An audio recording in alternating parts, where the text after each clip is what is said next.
Introduction. If you're going through this training, you probably are a veteran of several diets. I can't say I blame you because you're not alone.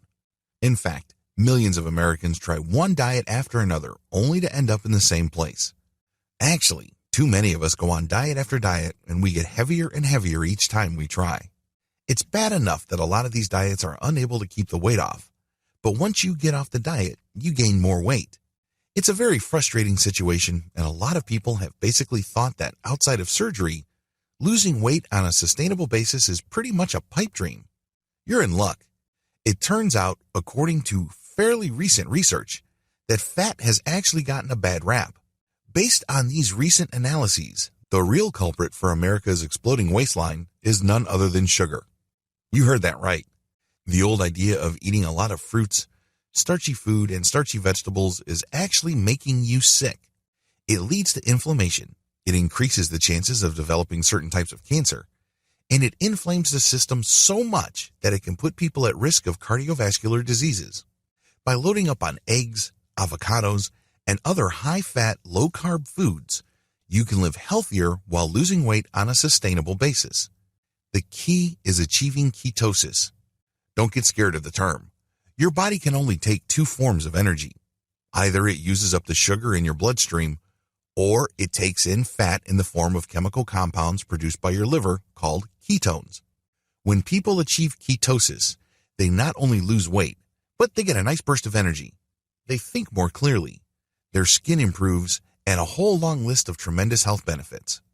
If you are looking for a great way to adopt the keto diet and recalibrate your metabolism for sustainable weight loss, you are going through the right training. In this training, I'm going to step you through the basics of a keto diet so as to maximize your chances of success. Please understand that this training is a framework. In other words, I'm not going to make you stick to a rigid system like a typical diet book. This training is a framework. You basically work with your existing diet and you switch gradually over to a ketogenic diet and you stay there. This way, you experience less psychological internal resistance to your lifestyle change. This is less a diet training as it is a lifestyle modification training. Make no mistake, if you want the pounds to go and you want them to remain gone, you must change your lifestyle. Stop going on diet after diet. Instead, change your attitude about certain foods and change your lifestyle. It can be done. This training will teach you how to do it. How does weight loss normally work? What if I told you that weight loss is pretty straightforward? You might be thinking that I've lost my mind. If you are like most people who have been struggling with their weight, simple is not the first word to enter your mind when asked to describe dieting. It's easy to be frustrated about weight loss. A lot of people have a tough time losing weight and keeping the pounds off. However, when you look at human metabolism with a big picture of you, it's actually pretty straightforward. In fact, it can be reduced to a simple mathematical formula. Calories in, calories out. When you try to lose weight, you really only have two options. It may seem like there are tons of weight loss options and systems out there, but it really all boils down to these three methods. Everything else is a variation of these three methods or categories. Category number 1, eat less calories but burn the same amount of energy. In any given day, you are already burning calories. That's right. Just by simply going through this training, you are burning calories. In fact, when you wake up and you breathe and digest food throughout the day as well as pump blood, you are burning calories. The bottom line is if your body does anything at all, it requires energy. In other words, it's burning calories. This is called your passive calorie burn rate. If you were to eat less calories than the amount of energy your body needs to function every single day, your body is forced to look at your stored energy. In other words, it starts eating your fat and, eventually, your muscle tissues. That's how it works. Your body has to get enough energy somehow to be able to do what it needs to do on a day-to-day basis. When there is a deficit between the number of calories you eat and the amount of energy you burn, your body starts to burn up fat. Before you know it, you start weighing less and you start looking better and better. Category number 2, eat the same number of calories but burn energy at a higher rate. You can also flip the script. When people decide to go to the gym or start doing physical exercises daily, this is what they're doing. They eat the same amount of food, but they increase their physical activities. Please understand that you don't have to overdo it. You don't have to do something dramatic in terms of your physical exertion levels. By simply just walking around the block or walking a longer distance from the parking lot to your office or school, you can burn more energy. Again, the same process takes place. When you eat the same number of calories, but your body burns more energy, it's going to start looking for other sources of energy. It starts to burn fat, and then eventually it starts to burn muscle. The end result is the same. You start losing weight. Category number 3, burn the weight loss candle from both ends. This is a no-brainer. Since you know that you can lose weight just by eating less calories while burning the same amount of energy, or you can eat the same number of calories while burning more energy, why not do both? That's the third option. Again, self-explanatory. This is how weight loss normally works. In terms of a big picture view, this is how weight loss normally works. It's all about calories in, calories out. As simple as this may sound, people have a tough time doing this because of the standard American diet. Now, please understand that thanks to modern food technology and transport systems, the standard American diet did not remain in the confines of the United States. If you are middle class pretty much all over the world, chances are you have adopted the standard American diet and it's making you fatter and fatter. The standard American diet and why you can't lose weight. The standard American diet seems pretty innocuous at first glance. I mean, who has a problem with eating a certain amount of protein and a certain amount of carbohydrates in the form of fruits and vegetables and grains and small amounts of fat, if at all?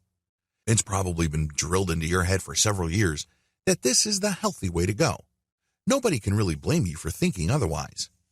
But what if I told you that the standard American diet, with its heavy focus on protein and carbohydrates, is actually making you sick and making you fat? Carbohydrates and the problem with insulin. Whenever you have more than 12 to 20 grams of carbohydrates in your diet, insulin is going to be an issue. Normally, insulin is a good thing.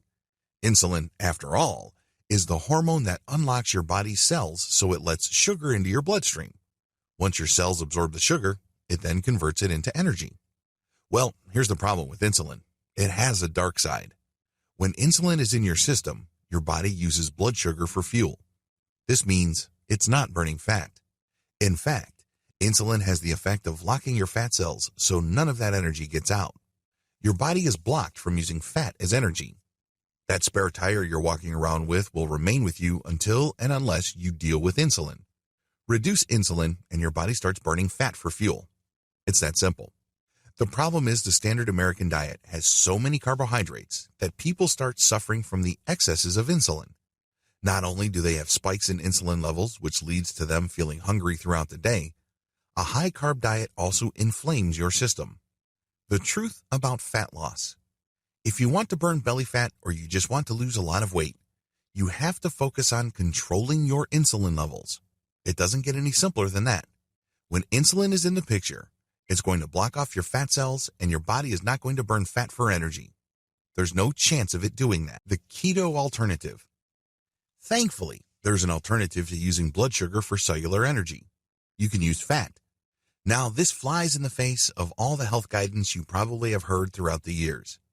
I remember since I was a kid hearing again and again that fat is evil and saturated fat is bad for you. That's all I heard. Health authorities and advisory boards were saying that I should load up on mashed potatoes, rice, vegetables, fruit, so on and so forth.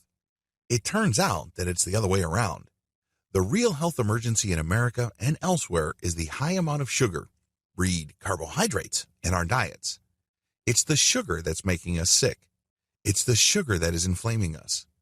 It's the sugar that is positioning us to developing certain types of cancer later on. Who knew? The ketosis alternative. If your body doesn't use sugar for energy, its only other alternative is to use fat. Your liver metabolizes fat in the form of ketones. These biochemical compounds are absorbed by your cells and transformed into energy. Ketosis explained. Ketosis refers to the biochemical process your body goes through when it starts burning fat for energy. Normally, your body burns sugar in your bloodstream as well as the sugar stored in your liver and muscles. Worst comes to worst, your body would turn protein into sugar courtesy of your liver. When you burn fat for energy, your pancreas does not release insulin since there is no sugar involved. This means that you feel fuller longer. You're no longer eating throughout the day like you would if you were on a standard carbohydrate-rich diet. The reason why a lot of people gain weight is because they can't stop eating throughout the day. This is due to the fact that their insulin peaks and crashes several times during the day. These peaks and crashes trigger your brain to feel hungry. Your body starts sending out hunger signals and you can't help but eat. Obviously, the more calories you eat and the less calories you burn, or if you burn calories at the same rate as you normally do, you end up storing those excess calories into fat. You let go of all of that when you switch over to fat. Your body burns fat instead of sugar, so you feel fuller for a longer period of time.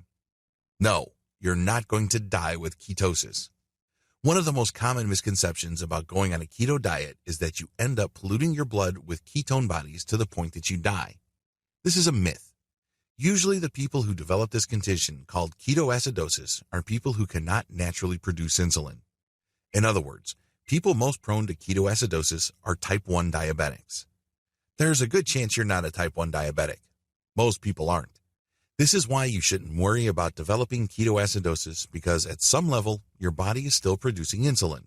It really can't go completely off insulin. Keep this in mind before you start your keto diet. If you want your keto diet to be a success, you need to wrap your mind around what I'm about to share with you. If you neglect this video, chances are you are not going to stay on the keto diet for long.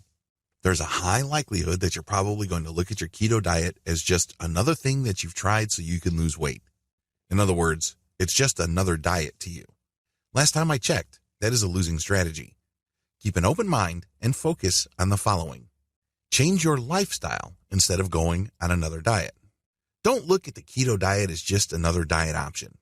I know that I use the term keto diet, but if you look at it closely, it's actually something bigger than a simple decision to switch from one class of foods to another. It's actually a lifestyle change. You're going to change your taste buds. Previously, you may not have much of a preference for oily foods, but once you make that switch, it becomes harder to switch back. Your perspective is changed.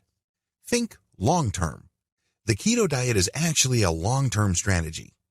It's not something that you try because you have to lose weight for your high school reunion. It's not something that you get on because you just want to lose weight by a certain date. It is a long-term program because it reprograms your taste buds and, ultimately, changes your relationship with food and your attitude towards eating. If you think along these lines, your chances of succeeding with the keto diet increases tremendously. A lot of Americans go through this process where they go on a diet and they lose weight.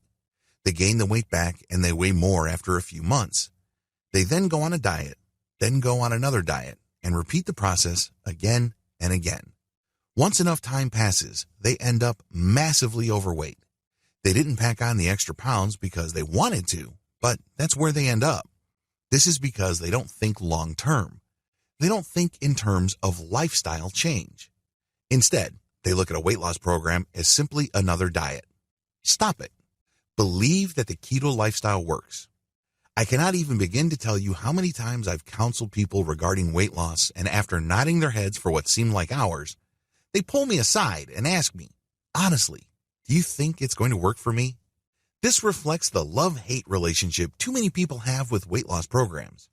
At the end of the day, they believe that it's not going to work for them. It is no surprise that with this mindset, people are able to only lose weight initially at best. That's the best they could do because, ultimately, their lack of trust and belief in the system eats away at their resolve. Eventually, they believe that the system really doesn't work, and they're back to where they began. Sad. Totally unnecessary.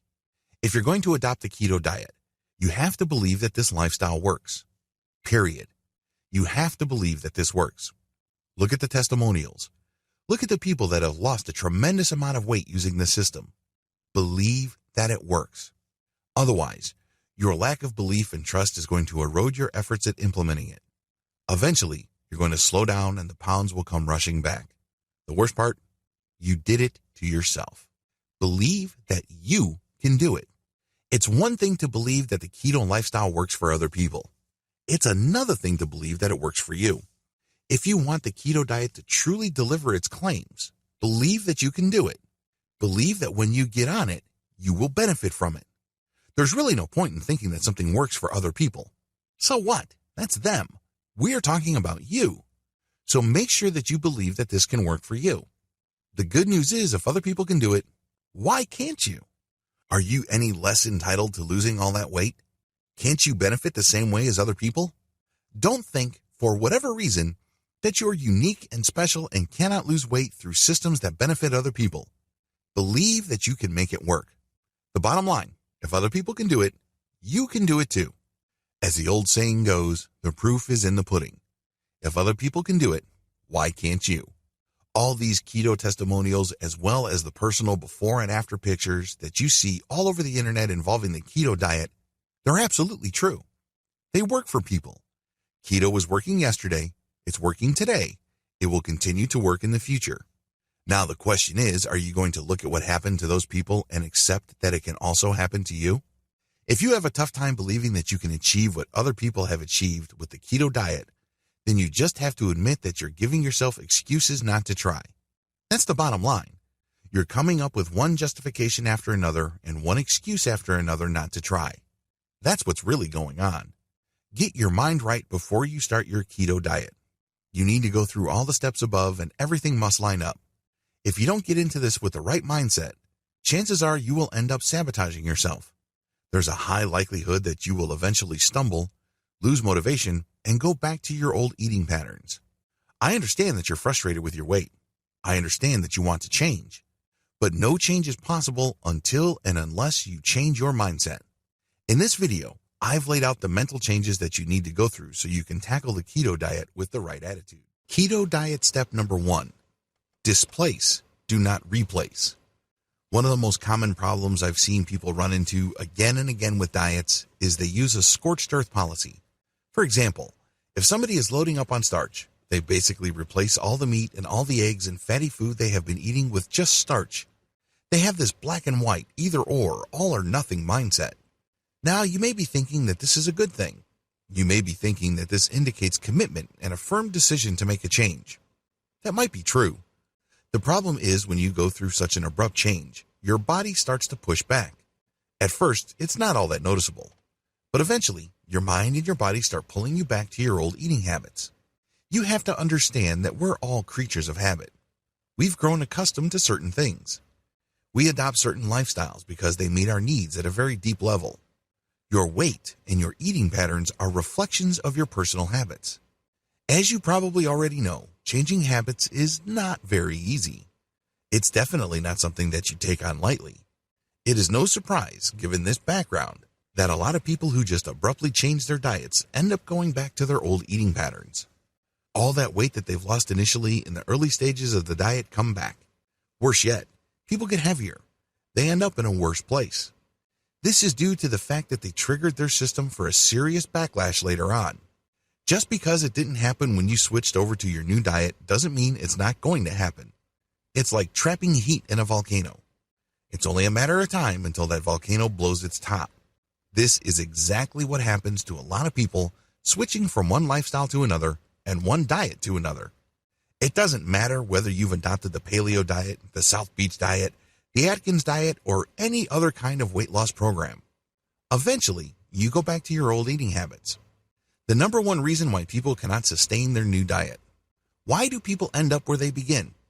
The most common problem with diets is that people choose to replace instead of blending in new ingredients. For example, if you used to eat a lot of rice, mashed potatoes, white bread, pasta, and other starchy staples, you probably would want to clean out your pantry once you switch over to a paleo or other high-fat, low-carb diet. This is a common tendency with a lot of people adopting new diets. They simply just want to turn their back on their old eating patterns because they can see the benefits the new diet brings to the table. They've seen before and after pictures of people losing a ridiculous amount of weight. They can see how good people look after shedding all that fat. They can't wait to just stop what they're eating and eat new food. I understand why people are excited. I was excited too. But after seeing myself in worse shape after my diet than when I began, it dawned on me.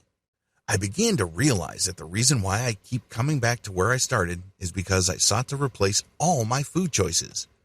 I used a scorched earth policy.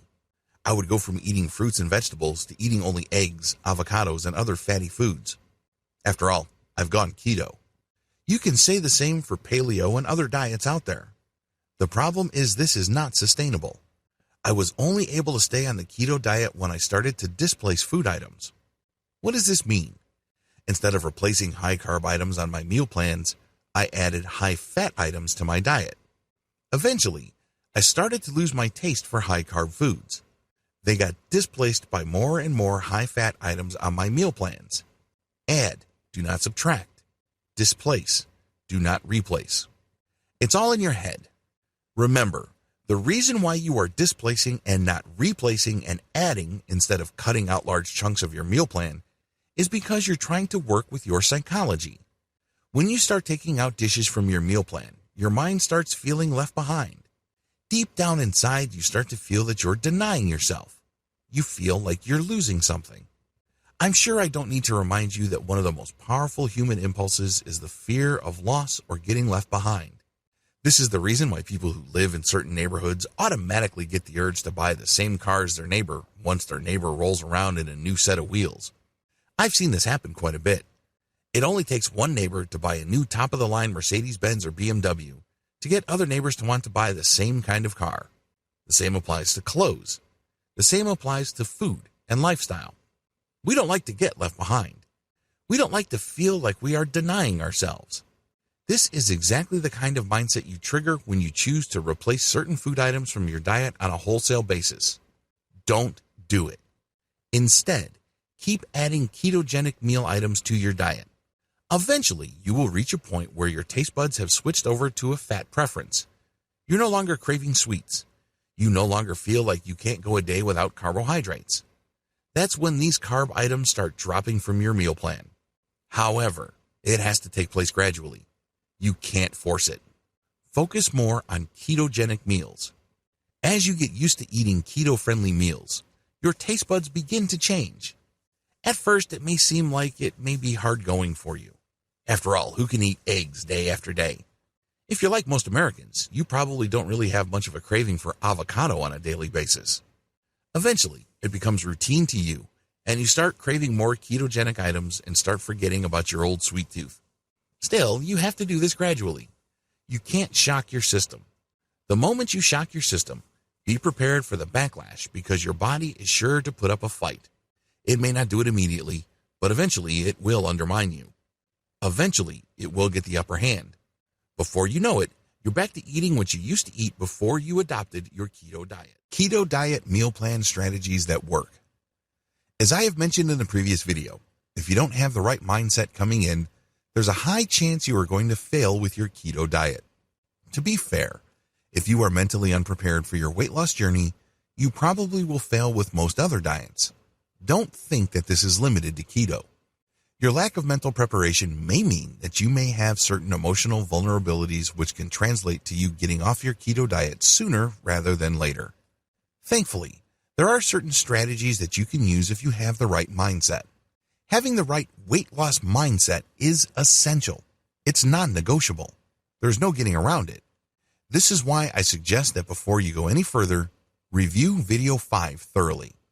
With that said, here are some key strategies that would help you transition to a keto diet and stick with it. Quick note, transitioning to keto is actually easy. Seriously, when you're beginning any kind of diet, you would be pumped up. You would be excited about getting started because you know that it benefits a lot of people. You have seen the results other people got, so you can't wait to try it yourself. Getting started is not the problem. Getting pumped up, getting excited, and getting ready are all awesome. The problem is sticking to it. This is why you need the right mindset and the right meal plan strategies. Please focus on the following. Focus on fatty food that fits your taste. One of the most commonly recommended high-fat foods for people starting out on keto is avocado. Well, it's easy to see why avocado is a usual suspect.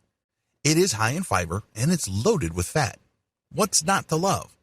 The problem is, if you don't have a particular taste for avocado, it might seem like you are nibbling on a piece of wax. It takes some getting used to. Most people usually mix avocado with something else. Either they turn it into guacamole and enjoy it with Mexican dishes, or they turn it into some sort of ice cream. Now, you know that on a keto diet, you cannot enjoy regular ice cream. This snack is loaded with sugar and milk, which has lactose. so you're stuck with a plain avocado. There is a workaround to this. Focus on fatty foods that already have the taste profile you already prefer. In other words, stick with what you know. If you already prefer certain foods like pork rinds or other oily, salty snacks, then load up on them. This is no time to acquire new tastes. Remember, as I have mentioned in video 5, the secret to transitioning to keto and sticking with it successfully over a sustained period of time is displacement, not replacement. When you are trying to discover a new taste or trying to read just your taste buds to accommodate new tastes, you are replacing. Don't fool yourself into thinking that you are displacing your old meal plan. You are replacing. Bad strategy. Sooner or later, something will get knocked loose and you will go back to your old eating habits. The better approach is to focus on fatty food that already fits your taste. The good news is, we already have these. A lot of people who are not on a keto diet think that these are guilty pleasures. They think that they should only eat these dishes or snacks from time to time. Well, when you switch over to a keto diet, your wish is fulfilled. You can eat those items pretty much every day. Isn't that good news? Focus on fatty foods that already have the taste profile you desire. Shoot to feel fuller for a longer period of time. When you eat anything throughout the day, eat strategically. Say to yourself, when I load up on this type of food, is it going to fill me up for a longer period of time? If you don't know what I'm getting at, think about the times when you used to eat apples as snacks. Sure, apples are light snacks. They're loaded with vitamins. But sooner rather than later, you're going to get hungry again. This is due to the fact that apples have sugar. Now, if you replace apples with chocolate bars or candy bars or cookies, the same thing applies, but on a worse scale. You find yourself snacking throughout the day because of your blood sugar's roller coaster ride. Once you switch over to a keto system, be strategic about what you eat. When you displace that apple with, let's say, a teaspoon of cream cheese, you feel fuller longer because the oil in your system is processed by your body differently. Your body sends different hunger signals to your brain and vice versa when you're eating fatty foods. This is why it's crucial that you be as strategic as possible in your snacks. Instead of just grabbing anything to snack on, eat macadamia nuts. Those things are loaded with oil and your body can definitely tell. You feel fuller for a longer period of time. Eventually, cut out all soda. By all, I mean all. A lot of people are thinking, well, I can go on a keto diet and cut out regular soda and hang on to diet drinks. These are soft drinks that are advertised as 0 calories. Well, first of all, they are not 0 calories. Under U.S. labeling guidelines, they contain few enough calories that they can be passed on as 0-calorie drinks, but they are not 0 calories. Also, recent studies have shown that people who drink diet colas actually have a shorter life expectancy. I know, it's shocking.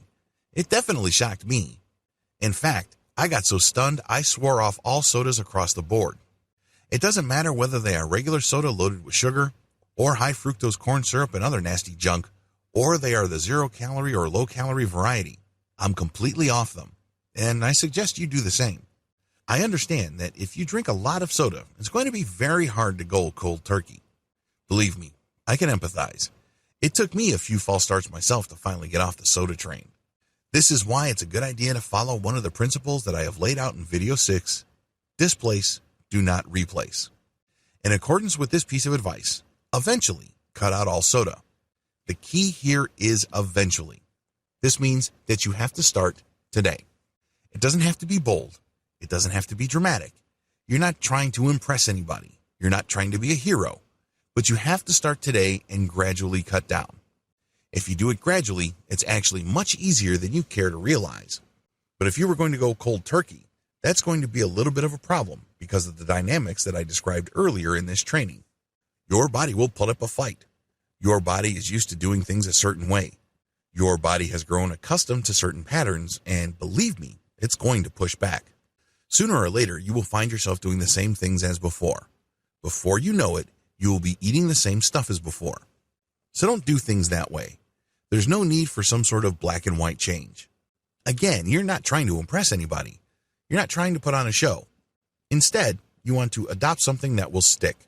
Eventually, cut out grain-based snacks. Let me be completely honest with you. One of the biggest hassles with adopting a keto diet involves snacks. A lot of the snacks available out there are grain-based. It doesn't matter what you're into. Maybe you're into corn chips, corn flakes, puff snacks, rice cakes, potato chips, the whole 9 yards. When you look at the common laundry list of snack items in the United States and elsewhere, they have one common denominator for the most part. I am, of course, talking about grains. It doesn't matter whether that grain is rice or corn, or it involves a starchy vegetable like potato. They're all loaded with starch. They're all off limits to you if you switch to a keto diet. This is why it's a good idea to eventually cut down on grain-based snacks as you load up on fatty nuts like walnuts or macadamia. Peanuts are off limits. Peanuts are not going to get you where you want to go as far as your keto diet is concerned. Stick to high-fat bombs like macadamia and walnuts. This is a little bit tricky because normally macadamia nuts and walnuts are often packaged with chocolate or something sweet. You're going to have to make the adjustment to these nuts in their pure form. The good news is that you probably already have a taste for them if you have had macadamia and walnut as part of some sort of mixed nuts package. Load up on these. Slowly cut out milk-based snacks. Milk is a very touchy subject for a lot of people. A lot of individuals switching over to keto can easily make do without soda. Many are able to make the transition to a grain-free snack system with very little resistance. The problem is, once they try to cut out milk and dairy-based products, that's when they get a little antsy. This is why I suggest that you slowly cut down. I'm not talking about eventually. I'm not talking about a fast withdrawal system, but just slowly cut out milk-based snacks and meal items. It really all boils down to pacing yourself in line with your changing tastes. This is definitely not something that you can rush. Keep the meal plan strategies above in mind. Make sure you try all of them. If you're having a tough time with one, keep at it. Again, there's no need to be a hero. There's no need to just take one giant leap. You're not going to prove anything to anybody. What's important here is that you're able to stick to the changes that you have made. A little bit of incremental change can go a long way. Some people adjust very quickly. Others need a little bit more time. Just figure out which one you are and just stick to the plan of action. Eventually, your body will get used to it. Eventually, your taste buds will adjust. Wind down on carbs. By this point, you have gotten used to eating keto foods. Again, we are displacing, not replacing. The focus here at this point is to highlight the keto items in your meals. Think of it this way. You're in a big space. It's dark. And then there's a spotlight. There are several food items in the middle of the space. Instead of shining the spotlight on all the food items, shine it on only the keto items. Now, this means that you're not cutting out all the other foods on your meal plan. You're just emphasizing, as far as your attention and your taste buds go, the keto-friendly items. This is how you prepare yourself for the scale-down process. Otherwise, it's easy to just hit a plateau. Seriously, I've seen this happen. I've advised a lot of people who transitioned from the standard American diet to a keto diet, and this is the wall they keep hitting. They can't let go of the other foods because they focus on all the items on their meal plans. You have to start looking forward to the keto items. You have to start celebrating their taste profiles. Get yourself excited about these foods more than the diet. This is a key change in your mindset because a lot of people who are pumped up about the keto diet are pumped up about the weight loss. Let's be completely honest here. They couldn't really care less about the taste. A lot actually have misgivings, but they are excited about finally getting rid of that nasty spare tire they've been lugging around in their midsection since what seems like forever. Believe me, I understand where these individuals are coming from. But until and unless you get excited about the food itself, instead of the diet, or what you could get from the diet, you're going to have a tough time. There, I said it. Sure, you may lose quite a bit of weight. It may seem, at least from the outside, that you're doing well, but eventually something will get knocked loose. It's only a matter of time until you go back to your old eating patterns because you focus on all the items in your meal plan. Unfortunately, not all of them are keto-friendly. This is why it's really important to get used to eating keto foods and highlight them or focus on them more when you eat. When you're looking forward to your next meal, get excited about the keto food items. Do this for several days, if not weeks, and then you will be ready for the scale-down process. Start to scale down your carb intake dramatically. Please understand that your goal here is to trigger ketosis using diet. This involves a transition phase, but eventually you must be fully ketogenic. In other words, at a certain point in time, you must flip over to using fat as your main energy source instead of sugar. This is the point where things get real with the keto diet. All the previous videos that I've walked you through prepare you for this point in time. This can only happen when you start to scale down your carb intake dramatically. How come? As I've mentioned in a previous video, if insulin is in the picture, you're not burning fat for fuel. Seriously, it really is that simple. If you eat more than 12 to 25 carb grams every single day, your body will be producing insulin and you're mostly burning sugar throughout the day for energy. At this point in time, you're going to have to scale down your carb intake dramatically so you can get below the 12 to 25 gram maximum daily carb intake threshold. Thankfully, there are two wonder foods that you can rely on to get you there. Your keto wonder food number 1, eggs. I don't know about you, but I've always had a softness for eggs. They're compact, they're pretty straightforward, they're definitely easy to prepare, and they're loaded with nutrition. Eggs are packed with all sorts of vitamins and nutrients, and they don't really pack much calories on a gram per gram basis. Did you know that Weight Watchers no longer gives points for eggs? If you don't know the Weight Watchers system, when you eat certain foods, you're given points, and you can only eat so much food until you hit a certain point threshold. If you go over that maximum point threshold, you're going to gain weight. If you eat below it, you lose weight. For the longest time, Weight Watchers was giving eggs points. Well, they've wiped those points out. Now, you can basically eat quite a bit of eggs. This is in keeping with recent research that shows that eggs are not bad for you. For the longest time, eggs were demonized in the United States and elsewhere as these cholesterol bombs. Well, it turns out, after decades of research, that it's sugar that is making us sick and not fat. Not eggs. And definitely not dietary fat. Interesting how things change, right? This is why it's a good idea to load up on eggs. Maybe you like them boiled. Maybe you like them sunny side up. It doesn't matter. Load up on eggs. This is a great keto food. 1 to 2 eggs should be fine. They fill you up and they make you feel fuller for a longer period of time. Your keto wonder food number 2, avocado. As I've mentioned earlier, avocado is not exactly a default taste for most people. It's not like you wake up one day and you just say, I can't wait to enjoy a plain avocado. That rarely happens. Either you eat avocado in the form of ice cream or you turn it into guacamole. But as a fruit by itself, added into a salad of greens, that takes some doing. It definitely takes some getting used to. But if you really want to take your keto diet to the next level and scale down your carb intake dramatically, load up on avocado. It's loaded in fat, but it also has dietary fiber and is loaded with vitamins. It's really good for you. And it is actually easy to get used to because it's very versatile. You can mix it with all sorts of greens. You can mix it with egg. It's good stuff. Your keto wonder food number 3, cauliflower. I include cauliflower here knowing full well that it does have carbohydrates. This is why it's a good idea to use moderate amounts of cauliflower. Maybe you can prepare it once every other day or a little more frequently.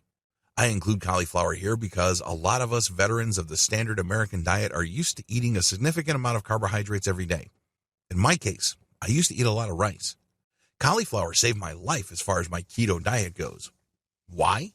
Instead of loading up on brown rice, red rice, or plain steamed white rice, I make cauliflower rice. You just grind it up and then you fry it. You can turn it into fried rice, or you can serve it plain, fried, or sautéed. It is roughly the same consistency as rice, but it's loaded with protein instead of carbs. Of course, you should only eat a moderate amount of protein daily. You can't go overboard with protein because, as I have mentioned earlier in this training, your liver actually turns protein into sugar. This is called glucogenesis. You don't want this to happen because you want to minimize the amount of sugar, regardless of its source, in your system for ketosis to work its wonders. Turbocharge your keto lifestyle results with these following tweaks. I'm not going to lie to you. Switching to a new diet can be very challenging. It definitely will take quite a bit of effort. It definitely requires a lot of focus and willpower. And if you want to stick to a diet and keep the pounds off indefinitely, you're going to have to focus on consistency. Thankfully, there are certain tweaks that would enable you to convert your keto diet into a keto lifestyle. This really is the secret to any kind of weight loss program. If you look at diet just as a means for you to lose a few pounds here and there, then chances are you're going to regain those pounds. It's only a matter of time. On the other hand, if you look at your weight loss system as a gateway or a transition point to a different lifestyle, then the weight is probably going to stay off. That's how it works. Keep the following tweaks in mind. I don't expect you to master all of these the first time you try them. Usually it takes a while to get used to them, but eventually they will become second nature to you as long as you give them enough focus and importance. Eat only when you're hungry. I can't even begin to tell you how many people eat out of obligation. I know that sounds crazy. It definitely sounds ridiculous, but it's true. I know it because it happened to me. This was my standard practice. I would look at my watch or my mobile phone and notice that it's a certain time. That's when I know it's time to eat. So, regardless of whether I'm hungry or regardless of how busy I am, I just sit down and enjoy my meal. That's a serious problem. Because if you're not hungry, you don't have to take in those calories. You can just lose yourself in your work, or you can just focus on what you're doing regardless of the time. It doesn't matter what your schedule is. If you're not hungry, you don't have to eat. This is a hard habit to break. A lot of this has to do with our upbringing. Our parents, bless them, would sit us down at certain fixed times. In my household, we were expected to eat from 6 to 7:30 a.m., and then from 11 to 12:30 p.m. Our final meal together would be from 6 to 8 p.m., depending on people's schedules. But those are the time ranges. When you've been doing that for many years, it's hard to break free. It's hard to try something new. It's as if your body clock has essentially evolved around those schedules. But there's really no rule written on granite stone that dictates that you should eat out of obligation because of time. If you want to convert your keto diet into a lifestyle that you can stick to for life, eat only when you're hungry. This is the most empowering thing you can do. You're eating to live. You're not living to eat. I know that sounds like a cliche, and it is, but it's also true. You're not eating out of obligation. You're not eating out of custom or tradition. You're not eating because that's just what I do. No, you're eating because you want to. And you should only want to eat because you're feeling hungry. Drink first when you get hunger pangs. It's very easy to just go to a drive-thru or to the nearest restaurant or even a corner grocery store and buy some ready meal when you feel hunger pangs. After all, you are hungry. You're doing something to take care of the hunger as soon as possible. I get that. That's what most people do. The problem is, the hunger that you're feeling may not linger for long. Those hunger pangs may be temporary. This is why I suggest that you drink first when you get hunger pangs. You'd be surprised as to how quickly your hunger dissipates. The secret here is to drink first. Now, don't go crazy. There's no need to go overboard. You don't have to whip out a liter of water or a gallon jug and start pounding away. No, just a small cup would do. See if it does the trick. And then have another glass. Another trick that I use is to first drink warm water. If you can get it, drink a little bit of hot water. You'd be surprised as to how much of your hunger pangs is actually just your body looking to rehydrate itself. Stick to this plan. Drink first when your hunger pangs, drink warm water first, then drink more cold water. If that doesn't do the trick, then decide to eat. Eat slowly. Once you have decided to eat, don't rush through the process. I know this is easier said than done. If you're like most Americans, you feel that you really don't have much time. In fact, if you're like most people, you think that time is a luxury. Believe me, I understand where you are coming from and I totally get you. But here's the thing. If you just blow through your meal, your mind is not going to register satiety fully. It will still be partly hungry. So what do you think happens next? That's right. You eat even more calories until you're fully sated. Usually, in that context, your body only feels full when your stomach has expanded enough. As you can well imagine, this is not a recipe for weight loss.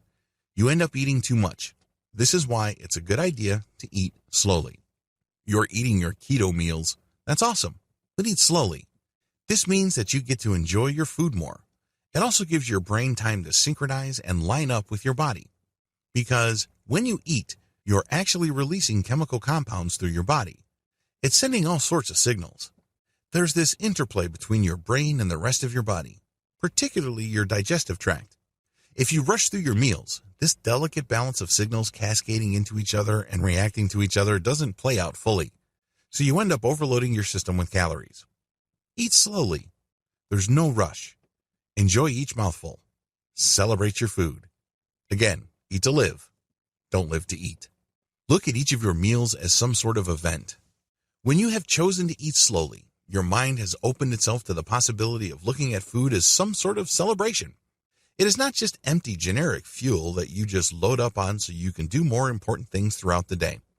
Unfortunately, this is how most people view food. Food is an end in and of itself. It is something to be celebrated. It is part of what makes life special. You need to slow down and eat more deliberately for you to really savor your food. Once you've started to do that, then eventually, you will be able to look at your meals as some sort of event. It's something to look forward to. It's kind of like your feast for the day. Eat more mindfully. Not only should you eat slowly, but you should also be as conscious of the eating process as possible. Savor each mouthful. Be aware of the flavors going through your mouth. Understand yourself more fully by experiencing your food preferences in a more direct way. Different people have different tastes. Different people have different preferences. When you eat more mindfully, the meals say something about you. They say something about your preference. They say something about the textures that you like. They are part of an event. You're connected to the whole eating process. When you eat, choose to eat. In other words, focus your attention on what you're doing. It is no surprise that a lot of people who are multitasking while they're eating tend to eat too much. They also tend to eat more frequently. How come? They're not there. Their attention is somewhere else. Maybe it's in the email that they're monitoring, or maybe it's in the social media updates that are obsessed about, or maybe it's work. Maybe they're talking to other people. Whatever the case may be, they are not letting the eating process unwind itself. You have to understand that, just like sleep, eating is a big part of you. All people have to eat. It doesn't matter what corner of the globe you come from. It doesn't matter what your specific background is. You have to eat if you are a member of the human species. It really is a tragedy that you go through your meals like it's an afterthought. You have to pack as much meaning into it as you would with sleep. 1/3 of your life is spent sleeping. Well, a significant portion is also spent eating. Wouldn't it be great if you're more aware and appreciative of that percentage of your precious time you spend eating? The good news is that this will pay off handsomely when it comes to weight loss. You'll be able to keep the weight off because you don't have to eat as much. And also, when you're eating keto foods, you enjoy them better and they make you feel fuller for a longer period of time. Take things to the next level with this modification. Prior to this point, all the tips, tricks, and tweaks that I've shared with you can help you maximize the effects of ketosis. They will help you flip the script from using blood sugar as your main energy source to burning fat. You probably have already lost quite a number of pounds prior to this point. So far, so good. But if you are serious about taking things to the next level, focus on the following modifications. Please understand that these modifications are not easy. It's a good idea to master all the previous videos first. Lock them down, know them backwards and forwards, incorporate them into your lifestyle. Get used to them. Once things have gotten easy and you've totally gotten used to the previous modifications, now is the time to level up. Start to regularize your meal times. You need to start giving yourself certain rules regarding your meals. If you notice that there is a certain pattern for your hunger cycles, get them down in writing. Try to make them regular. The key here is to strike a deal with yourself. If you don't eat within these fixed regular times where you're normally hungry, you resolve not to eat at all until the next period. This is a big break for a lot of people. But once you get over this hump, the fat seriously just melts off. It's unbelievable because you reduce your calorie intake quite a bit. And the best part is that once you get used to this, you don't even miss those calories. This is because you have resolved to know your hunger patterns and internal body clock schedule intimately. This takes quite a bit of self-awareness. This definitely takes quite a bit of time and effort. It's not like you know these already. Because a lot of people with shifting schedules are very distracted. It turns out that their bodies actually have fairly fixed hunger cycles, but they wouldn't know it because they are focused on their other schedules. They're focused on their work schedule. They're focused on going to and from their home. But once you zero in on your hunger cycles and you regularize these in terms of your meal times, you make quite a bit of progress. Because eventually, you would be able to skip meals if you're not feeling hungry within a specific period of time. And then you would be able to wait until you're hungry again for the next period. Also, your mind gets used to it and you are able to stick to your meal times. Eliminate or greatly reduce snacking. Prior to this point, you can still snack. But eventually, once you've regularized your meal times and your hunger cycles have become more controlled and fixed, you can start eliminating snacking. Now, please, understand that this is not going to happen overnight. You've probably been snacking all your life. Welcome to the club. That's how most people are. That's perfectly okay. But once you have a good hold or control over your hunger schedule, You can make amazing progress in greatly reducing or flat out eliminating snacking. I know it seems like a pipe dream right now. It seems almost impossible, but you'd be surprised as to what you're capable of if you put your mind to it. Start with a gradual reduction. It doesn't have to be big. You don't have to be a hero. You're not looking for some sort of great leap ahead. You just want to make a little challenge. You'd be surprised as to how quickly you can do this because you've taken the right initial steps, which is to regularize your meal times. Eventually, scale down to 1 to 2 meals a day. I have to admit, if I were to tell you this up front, you will probably set you back. You probably would be thinking, this guy is crazy. This is not going to happen. I eat regularly. I eat 3 square meals a day with a few snacks in between. Believe me, I understand where you're coming from because that was my mindset. But once I was able to regularize my meal times and I was able to practice everything else in this training prior to this point, this was the eventual conclusion. Seriously, this is where you're headed. Because if you did everything that I've told you correctly, this is where you will be. You will be able to scale down to 1 or 2 meals a day. Obviously, you're going to scale down to 2. Then once that gets easy and predictable, scale down to 1. Now, why is this a big deal? Even if you load up on food on that 1 meal a day, you still cut out a tremendous number of calories from your diet. If you also adopt some sort of modest exercise program, this can go a long way in burning the fat off. By modest exercise, I'm not talking about you running a marathon. There's no need to do that.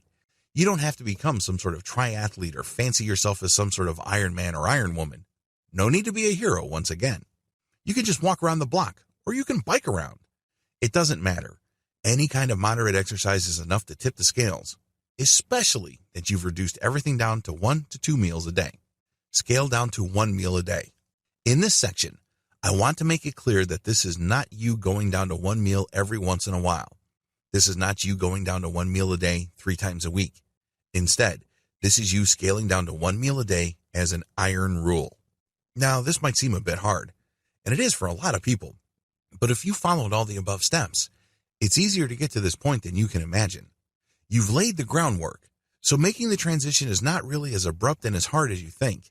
What's important here is that when you decide to eat only once a day, it has to be a commitment. The deal is this. You choose to eat only within a certain time window. This is called intermittent fasting paired with a keto diet. When you make this deal with yourself, this means that if you go past the window, you're going to skip the meal. You wait until the next day. That may seem harsh, but when I started this, I was shocked at how easy it was because I would go by a whole day forgetting that I actually did not eat anything for the whole day. That's how natural it felt once you reach that point. That's the secret to intermittent fasting. It's a commitment to eat within a certain time frame. You need to be on the same page with your primary care physician. Any advice here that I give you must be run through and approved by your doctor. If you engage in any kind of fasting, make sure you talk with your doctor first. Still, when you adopt intermittent fasting, it really turbocharges your weight loss and it exaggerates the weight loss effects of the keto diet. If you can, adopt a day-to-day fasting technique. This is really taking things to the next level. With a day-to-day fasting technique, you're basically eating within a certain time window one day, then completely avoiding any food the next day, and then going back to eating. Now, a lot of people never reach this point. This is purely optional. But if you want to really level things up, this is definitely a good candidate. Some people even take things to a whole other level. They would go 2 days fasting, and then 3 days eating, and then back to 2 days fasting. That may be too extreme, but it's definitely an option you should explore once you're able to pull off all the other steps described above. Conclusion. The keto diet is achievable. How do I know? Well, I've done it. And before I started, other people have done it before me. I want you to wrap your mind around that. This is not something impossible. This is not something outlandish or out of this world. You can eat fatty foods that you've enjoyed for a long time and not feel guilty about it. Instead of worrying about your waistline, fat can actually be the secret ingredient that would help you melt those pounds away. I don't care how long you've been carrying that nasty-looking spare tire around your midsection. With the right focus and attention to detail, the keto diet will make that fat go away. The good news is, if other people can do it, you can do it too. But here's the key. Don't look at it as yet another diet. If you've gone from diet to diet with very little permanent change, you'll be in for a surprise. If you look at the keto diet as an invitation to changing your overall lifestyle, then you are less likely to go back to your old eating habits. I wish you nothing but the greatest success.